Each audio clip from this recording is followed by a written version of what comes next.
that. Slate it. Okay. All right, we are in an interview with Francille Davis. Fran was. Tell me, Fran, when were you born? What month, year, day, etc.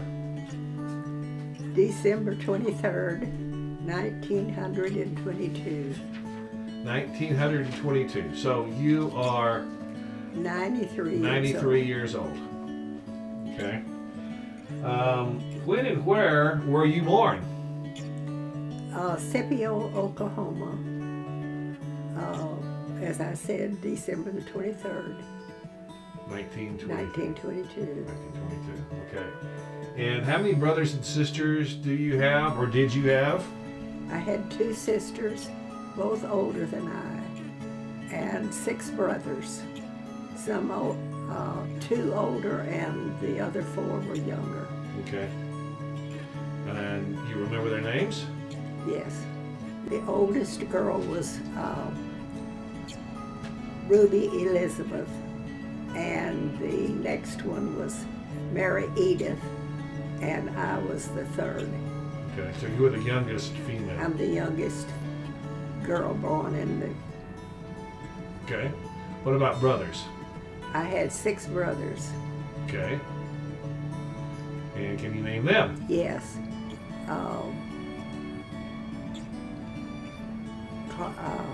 Lester James. Okay. And the one we call JR or Jerry. Glenn and Claude Jr. and Harold and Marvin. Right. Marvin was the youngest. Marvin was youngest, but Marvin died when he was young, right? He died in his 20s. Right. He was born with leakage of the heart. He was a blue baby. Yes. Okay. All right. Real good. Tell us about your parents. Tell me a little bit about your parents. What were they like? I know that your father was a farmer and a preacher. Anything else you can tell me about him? Yes, he was tall and slender, with a lot of black hair, sky blue eyes. Yeah. And he was English, and that's about all I know about his heritage. But mother was short and plump. Yeah. I won't say fat, that's not nice. Right. And she was Scotch-Irish. Her dad said that he was Scotch-Irish and Bulldog. Right. And her mother's grandmother was full-blood Cherokee Indian, so I'm part Indian mixed in with my English and Scotch and Irish. And the Bulldog. And the Bulldog. And my daughter-in-law says that her children are half Italian and half Heinz 57.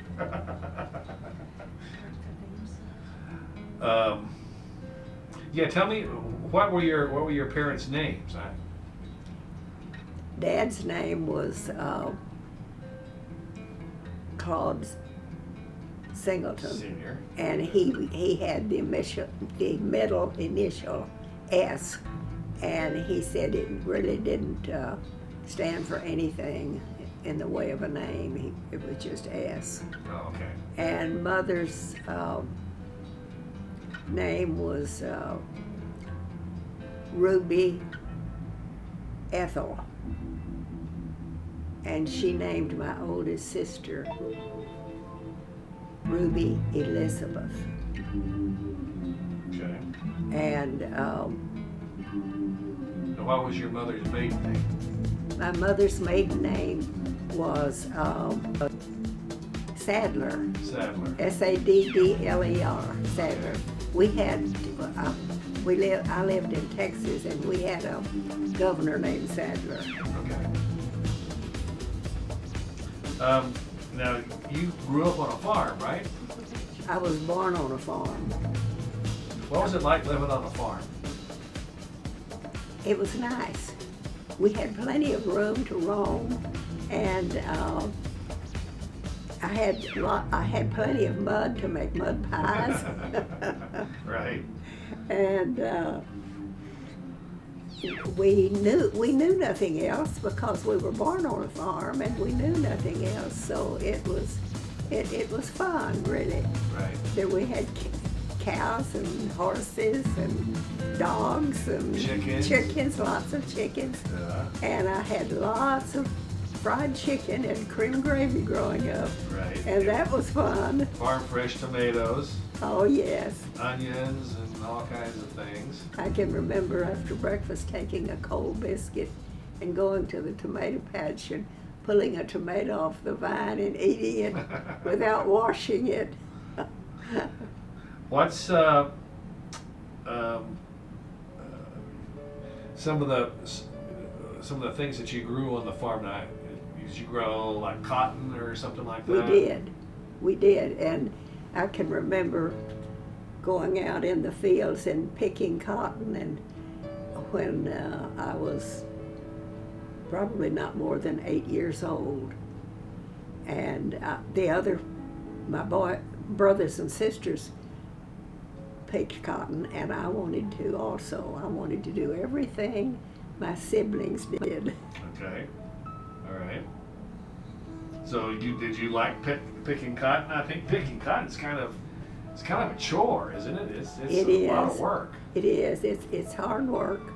And backbreaking too. Pardon? Backbreaking? It is. Because we picked the cotton off of the stalks and put it in a cotton sack. Right. With a strap over our shoulders. And we pulled that sack along with our shoulder and picked the cotton and put it in the sack. Then the worst thing was loading the sack upon your shoulder after you filled it up, and carrying it to the wagon and putting it on the scales and weighing it, and then getting up in the wagon and emptying the cotton out of that sack and take the sack back to the field and fill it up again. Yeah. Well, now you were born in 1922, so you went through the Depression, because the Depression started in 1929. So tell me about what life was like back during the Depression. Well, I'll tell you what. It didn't seem much different to the rest of my life, because we were very poor, and everybody then was poor during the Depression. So I just lived the same as I had before the Depression started. All my young life was depressed. It was. Okay. I know that money was hard to come by, and I guess, but because you lived on a farm instead of living in an urban community, you had sustenance. You could grow your own vegetables, raise your own livestock and everything. So it really didn't bother you like it did in urban areas where everybody was standing in line in soup lines, at the soup kitchens. We had plenty of food. The Depression didn't bother us as far as eating was concerned. We grew our own food, and it was wonderful to have fresh vegetables all summer. And in the fall, Dad would kill a pig or something, and we would have our own meat, and we would have our own fresh vegetables. And my mother was a wonderful cook, and she cooked 3 meals. Well, she cooked 2 meals a day, and then we had enough food left over from our noon meal to have a meal at night. So we never suffered I never went hungry in my life. Right. So we really had it better than people that lived in the city. Right.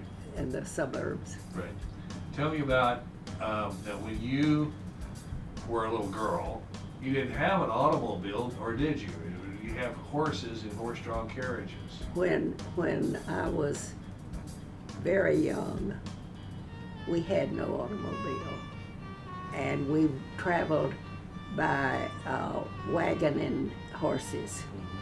The horses pulled the wagon, and some people had buggies, what they call buggies, but I don't remember our ever having a buggy. We just traveled in a wagon. Okay. And Wagon had 4 wheels and a buggy only had 2. Right. Okay. And we went to church in a wagon, and we would have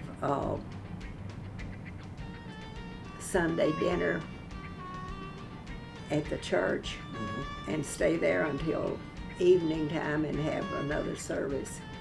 And we would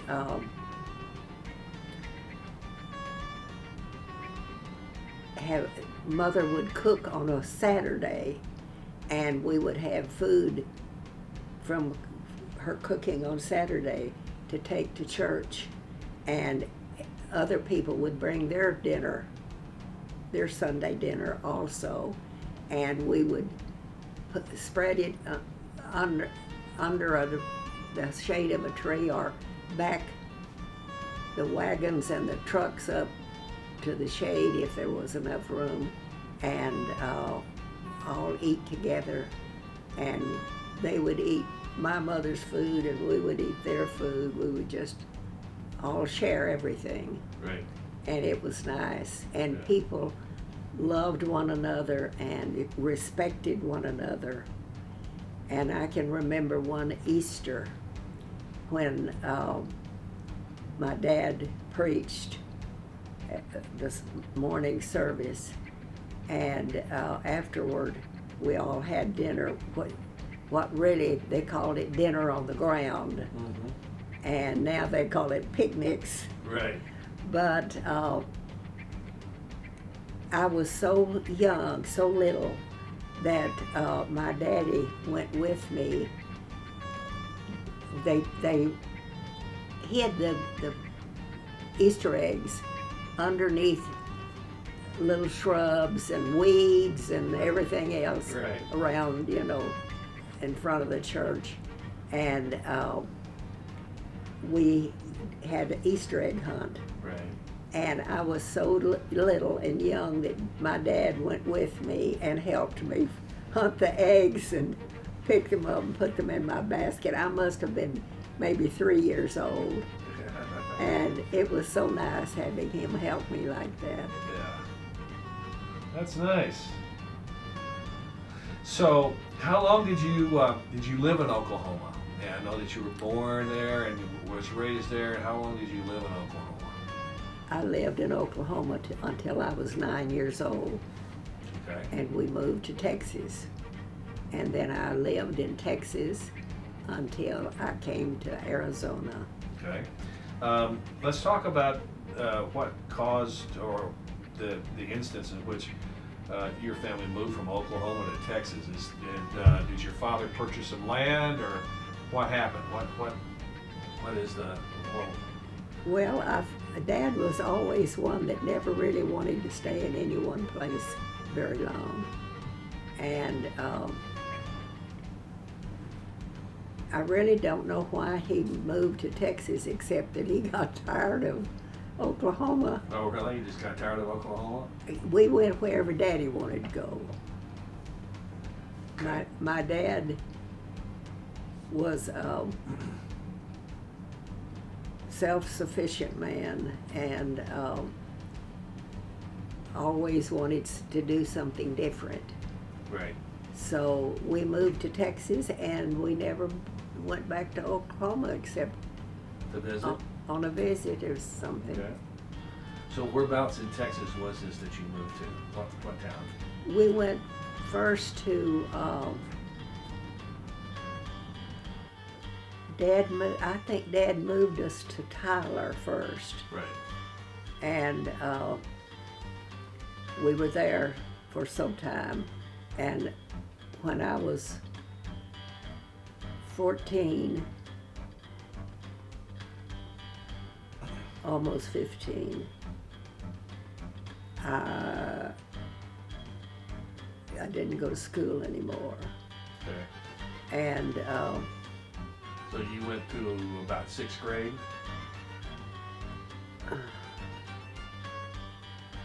somewhere there. And then after that, after I was out on my own, I went to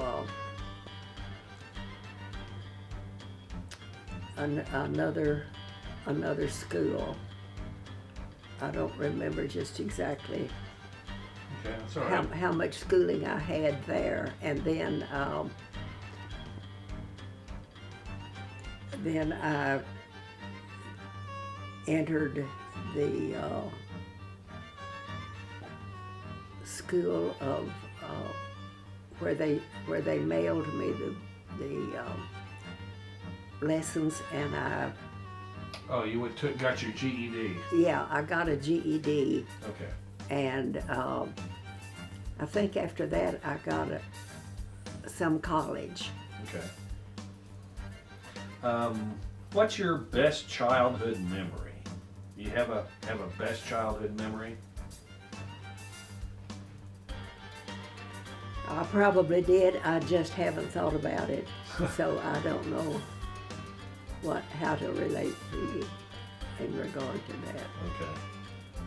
Okay. I think let's see if you can remember your first childhood memory. First childhood memory was crawling into the crib after my baby brother had died. I had always slept in the crib until he was born, and Right. then sometimes I would sleep in the crib with him. But it was his bed after he was born, and then after he died, it was my bed again. Right. And my family said I was the baby twice. Tell me about your first job. What was your first job? My first job was waiting tables. Really? Whereabouts?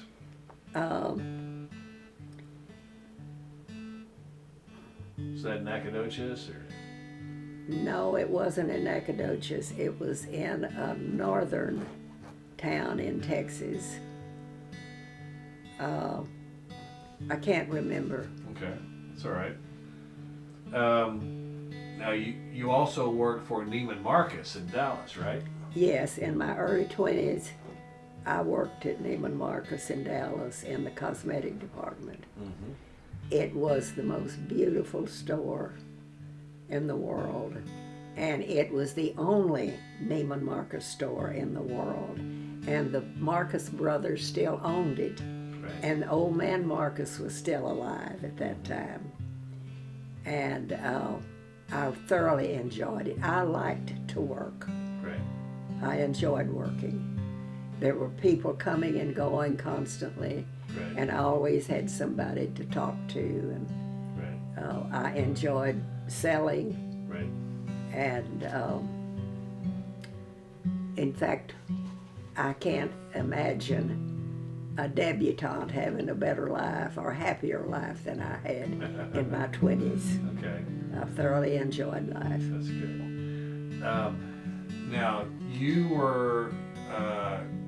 I remember you telling me one time that you went to New York and stayed with a friend of yours in New York. Yes.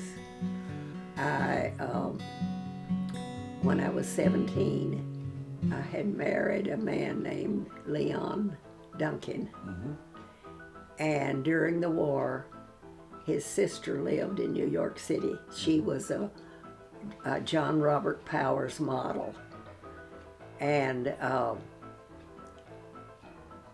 I went to New York and stayed with her for 3 months in the summertime, back in about 41 or 42, when the Second World War after the Second World War had begun. Mm-hmm. No, Well, yes, but America hadn't gotten into it Okay, yet. so it was United- before December 1940. It was before December 1941 Okay. because I remember that day clearly. That's when they struck Pearl Harbor. Pearl Harbor. Yeah. I can remember But Pearl Harbor you Day. didn't marry Cecil until 1947. Well, I was married to Leon. I got Right. it wrong. I apologize. Well, I just So you were married to Leon, and the war broke out in 1941. Where were you in December 7th, 1941? I was in Texas, but I was in West Texas. With Leon? Yes. How did you? Let's talk about how you met Cecil. How did you meet Cecil? Well, I had gone from Neiman Marcus to Tyler, I believe it was, and Dick and I were living with Mother and Dad, and Now, Dick. Then you're talking about Dick, Leon Richard Davis, your first son, right? yes, With that he that was you had born with, when I was 20. that you had with Leon Duncan. Yes, Leon and I were married when I was 17. Right. And I had Dick at the age of 20. And then I went back to Dallas. Mm-hmm. I had Dick in Paris, Texas. I was living with Mother and Daddy. Okay. And I went back to Paris. I went back to Dallas. And my ex-mother-in-law, Leon and I had gotten a divorce, and my ex-mother-in-law took care of Dick while I worked.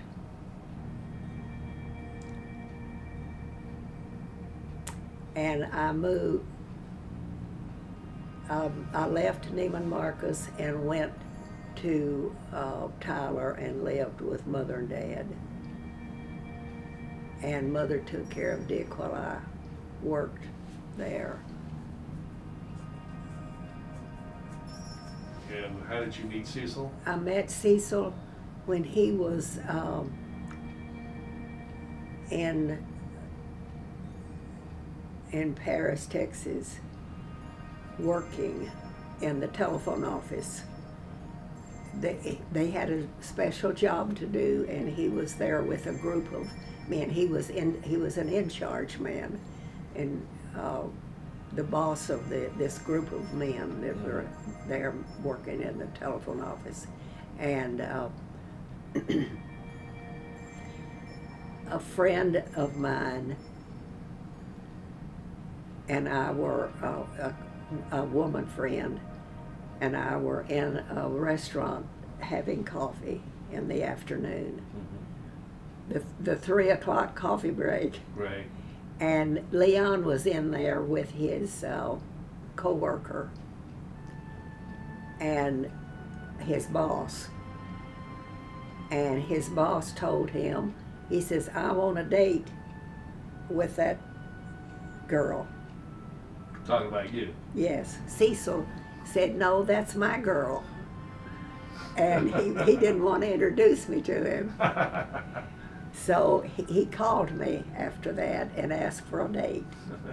And I went out with him. Right. And I never went out with another man after that. And we were married within a couple of weeks or so after we met. Really? And went to Houston, where his Yeah. home was. Right. And So you were married. What day were you married? I think we were married on a Monday after he came, after he had been to Houston for the weekend, and he had come back, and we got together and went to the judge in, I know the name of the town if I could think of it. a small town within 30 miles, I think, of Nacogdoches. Okay. And went to his home in the evening, and this judge married us. It was Halloween. It was October 31st. October 31st, yeah. October 31st, 1947. What did you do during World War II? I mean, did you continue to work at Neiman Marcus? What were you doing during World War II when the war was going on? Leon was out flying airplanes or whatever. He was in the Army Air Corps, right? The only thing I remember doing was selling, Yeah. working, Yeah. and selling. Okay. During At World Neiman War. Marcus. I wasn't working on December 7th, 1941. I was traveling with Leon from hotel to hotel, Right. and then after he went to war, I was working at. I think after that's when I worked at Neiman's. Yeah. Okay. What do you think is the greatest invention you've ever seen? The greatest invention you've ever seen in your lifetime? What? The jet airplane. A jet airplane? Yes. Okay. That's a good answer. Yeah. Now, how many children do you have? Let me see. I'll have to count. I have 2 whole children. 2 whole children, and their names are.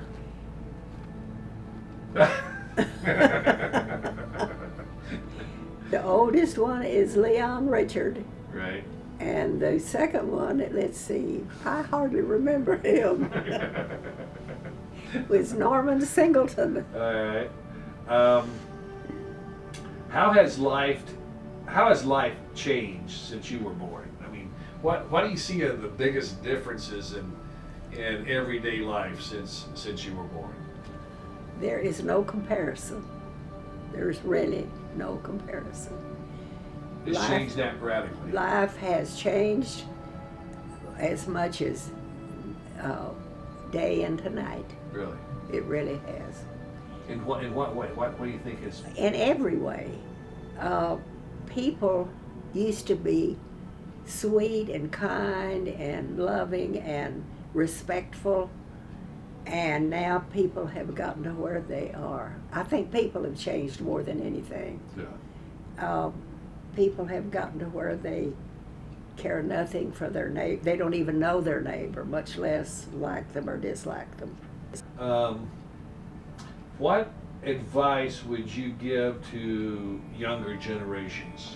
In other words, your children, your grandchildren, your great-grandchildren. What advice would you give to them? I think the most important thing that you can do when you after you get married and have children is to take those children to church and teach them. My dad read the Bible to us every evening, and we got down on our knees in the living room and had prayer. And to worship God, to respect God, and to worship God is the most important thing you can teach your child. Okay. So that would be your best advice for anyone. Oh, that's the best advice I could give anybody. Yeah. And tell your children, if you don't want them always coming back to you for money for this and that, when they grow up, tell them to, when they get a job, when they get $1, to give God the first dime, to save the second dime, and to live on 80 cents. And they will never have to borrow money except when they needed a very big purchase, like an automobile or a house. That's the only time they'll ever need to borrow money. And if they're very frugal, they may not even have to have money, borrow money then. And one of the greatest things you can do is to stay away from the bank's office where they lend money, because their interest rates are so ridiculous, and the savings that you have draw so little. Right. Any closing thoughts or statements that you would like to make? Yes. If you care anything about yourself at all, give your heart to God and live for Him. The very best that the Bible tells you to do. Always live by the holy word of God.